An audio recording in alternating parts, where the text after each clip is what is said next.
got my peaches out in Georgia. Oh yeah, shit. I got my weed from California. That's that shit. I took my chick up to the north, yeah. Badass bitch. I got my letter from the source, yeah. Assalamualaikum warahmatullahi wabarakatuh. Alhamdulillahirabbil alamin.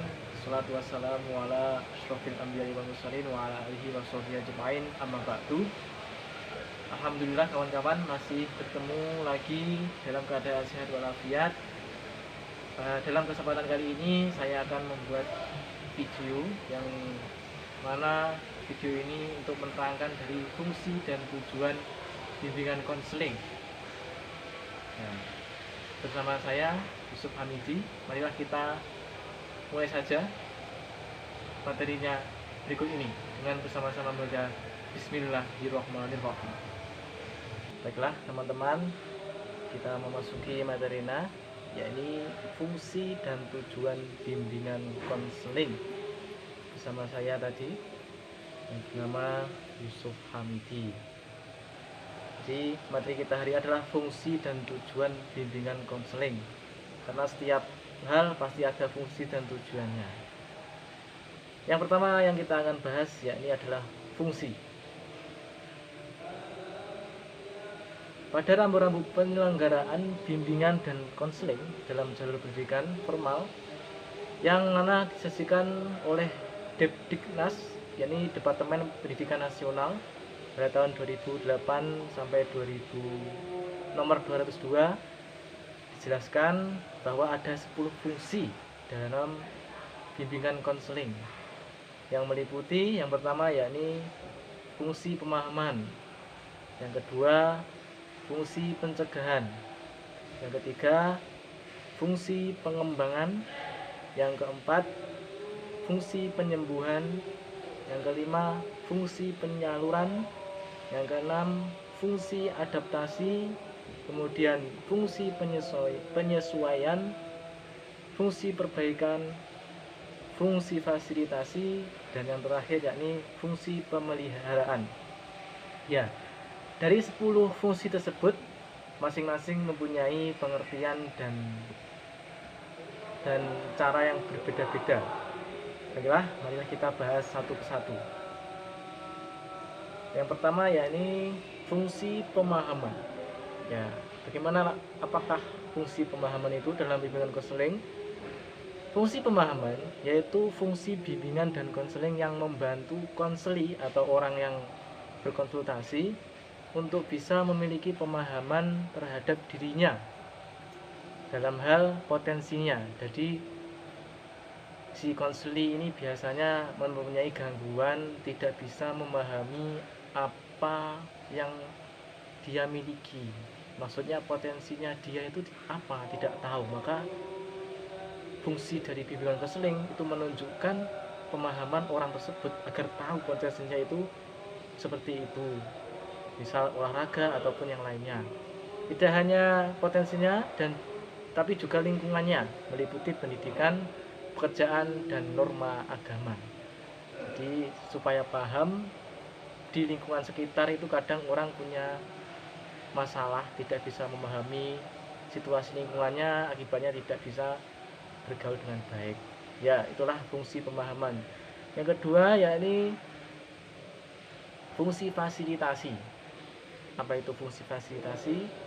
Yakni memberikan kemudahan kepada konseli dalam mencapai perkembangan yang optimal. Jadi jika sudah paham, mungkin yang konsultasi itu sudah paham, sudah mengerti, dan sudah bisa melakukan, tapi mungkin kurang fasilitas.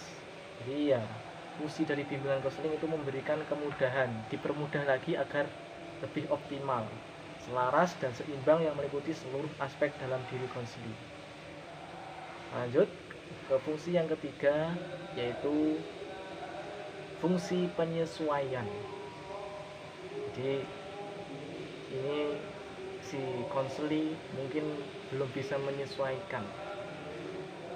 Nah, yaitu fungsi bimbingan dan konseling dalam membantu konseli agar dapat menyesuaikan diri dengan orang lain maupun lingkungannya, keluarga, secara dinamis dan konstruktif. Jadi secara dinamis itu maksudnya secara bergaul itu sebaya itu bisa sesuai bagaimana. Nah, yang konstruktif itu berarti dia itu bergaul tapi ada perkembangan, tidak tidak hanya bergaul yang tidak ada hasilnya. Kadang orang itu tidak bisa menyesuaikan diri, akhirnya timbul rasa minder, introvert dan yang lain-lain. Nah, itu perlu mengadakan bimbingan konseling, yaitu adalah fungsi penyesuaian. Baik, berikutnya yakni fungsi penyaluran. Nah, apa itu fungsi penyaluran? Fungsi bimbingan dan konseling dalam membantu peserta didik memilih bidang ekstrakurikuler. Nah, ini lebih ke ranah pendidikan, maupun formal maupun non formal. Kadang anak maupun orang itu punya potensi di dalam dirinya tapi bingung cara menyalurkannya, dia tidak tahu bagaimana menyalurkannya, padahal dia punya bakat yang terpendam. Nah, inilah fungsi dari bimbingan konseling yang hal penyaluran. Jadi bisa memberikan solusi dia itu bagaimana untuk menyalurkan potensinya. Berikutnya yakni fungsi adaptasi. Fungsi membantu para pelaksana pendidikan, kepala sekolah dan staf, dan konselor dan guru untuk menyelesaikan program pendidikan. Nah, ini dalam pendidikan biasanya guru pun maupun staf kadang tidak bisa beradaptasi dengan pendidikannya sendiri, kurikulumnya maupun dengan rekan kerjanya. Nah, untuk itu juga bisa diadakan bimbingan konseling agar bisa menyesuaikan hal-hal semacam tersebut. Mungkin sama staf itu latar belakang pendidikannya berbeda, tapi kurang bisa adaptasi, hasilnya kan tidak maksimal, jadi perlu bimbingan konseling. Ya, berikutnya yakni fungsi pencegahan. Apa itu fungsi pencegahan? Fungsi yang berkaitan dengan upaya konselor untuk senantiasa mengantisipasi berbagai masalah. Jadi pencegahan itu maksudnya supaya sebelum timbul masalah maka dilakukan pencegahan. Jadi mungkin konseli sudah mempunyai tanda-tanda mau stres atau kebingungan atau gimana, maka bisa diberikan kepada konselor untuk mencegah terjadinya hal-hal yang tidak menyenangkan atau yang tidak diinginkan, stres atau semacamnya. Yang berikutnya yaitu fungsi perbaikan. Kalau tadi pencegahan, ya sekarang adalah perbaikan. Kalau perbaikan berarti otomatis si konseli sudah mengalami masalah dan sudah ada yang berubah, nah itu perlu diperbaiki. Jadi di konseli itu berpikirnya salah atau perasaannya yang salah, kehendaknya juga salah, maka si konselor harus bisa memperbaiki si konseli itu agar dapat berpikir dengan jernih dan juga perasaannya menjadi lebih baik.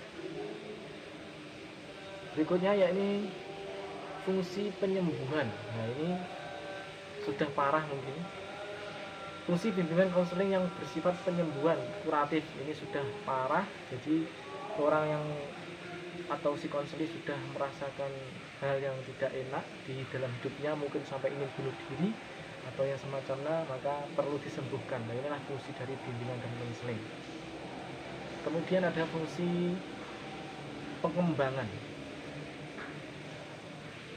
Sifatnya lebih produktif dari fungsi yang lainnya karena di sini ada pengembangan.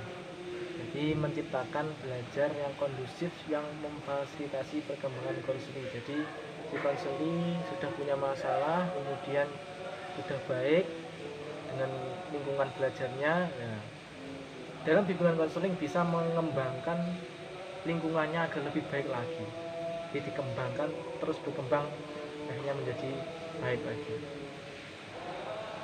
Kemudian fungsi pemahaman. Nah, ini membantu konseli supaya dapat menjaga diri. Jadi untuk penjagaan terhadap dirinya sendiri bagi si konseli adalah fungsi pemahaman. Baiklah, kita ke tujuan bimbingan dan konseling. Setelah tadi kita fungsinya, jadi itu tadi sudah dijelaskan fungsi-fungsi dari bimbingan konseling. Sekarang ke tujuannya. Jadi jika sudah tahu fungsinya, kita ke tujuan. dari adanya bimbingan dan konseling. Yang pertama yaitu membantu memandirikan peserta didik dan mengembangkan potensi-potensi mereka secara optimal. Jadi gambarannya secara umum, yakni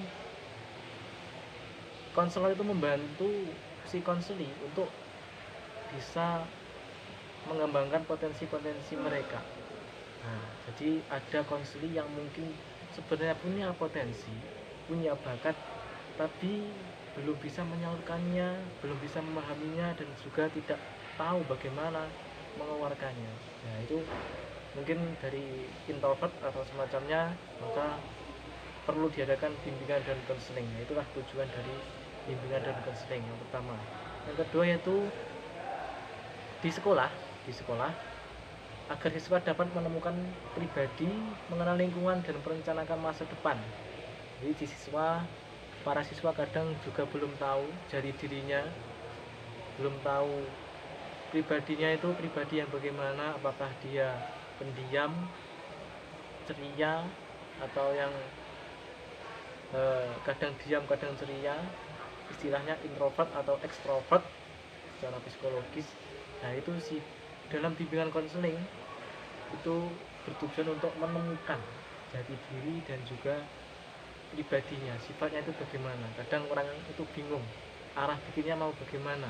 Nah, untuk dalam hal mengenal lingkungan maupun merencanakan masa depan, itulah tadi tujuan bimbingan dan konseling. Jadi tidak hanya kita berpikiran bimbingan dan konseling itu kan kalau di sekolah namanya BK, lebih ke secara familiar masih ke ada siswa pelanggaran terus masuk ke BK, bukan. Jadi bimbingan konseling itu luas cakupannya, tidak hanya mengurusi anak-anak nakal, tapi untuk anak-anak dan orang-orang yang memiliki masalah kaitannya psikologis dan juga kurangnya kepercayaan diri atau kemampuan untuk mengembangkan potensinya karena itu tadi merasa minder dan yang lain sebagainya. Demikian materi dari kami dari awal sampai akhir.